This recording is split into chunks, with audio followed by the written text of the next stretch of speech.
Hello mga mahalan ko, kain tayo. Ayan, nasa duty ako, naka-break pa. Nagki-crave ako ng siomai.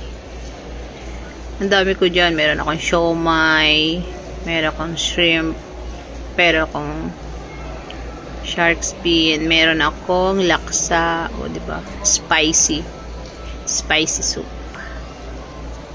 Kain lang. Taba-taba na tayo. Ang hilig ko sa mga ganyan. Wala lang. Nagkikrave lang ako. Yan lang talaga yung kinakain ko.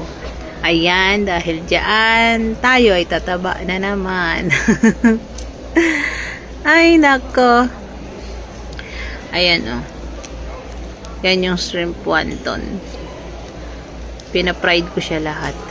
Pero minsan naman, steam naman yung kinakain ko. Kaya lang this time, gusto ko fried lahat. Naka-fried siya. Kasi nga meron akong laksa.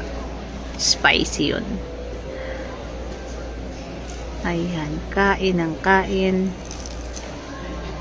Gustong gusto ko talaga yung siomai ng pouchin. Pouchin yan eh. Pouchin. Ala, lagot ka. Sige, kain. Hindi kasi ako nag-breakfast niyan. Kaya ayun, nalipasan ako ng gutom. Kain ako ng kain. Ayan, yun yung sinasabi ko sa inyong laksa. Oh. Ayan, yung laksa. Laksang sawaw. Ang sarap niyan. Spicy nga lang. Pag hindi ka mahilig sa spicy, huwag ka mag-order niyan. Ako kasi gusto ko. Kasi yung sa Robinson's Magnolia ay sobra namang lamig. Hindi kinakaya. O, yan tayo. May spicy. Ang sarap ng soup na yan. Ayan. Enjoy na naman si Luday. Nag-enjoy na naman siya.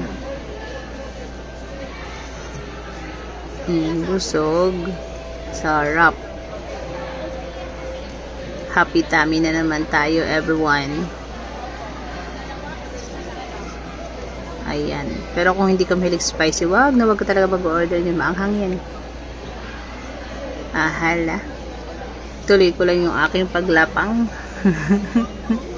Dahil ako'y nagkikrave sa mga ganyang pagkain. Pagbigyan ng sarili. Ayan. Kaya wag na kayo magtataka kung tumataba ako. Mahilig talaga ako kumain. Sige, tapusin ko yung pagkain ko. Bye everybody! Ingat kayo palagi! Salamat!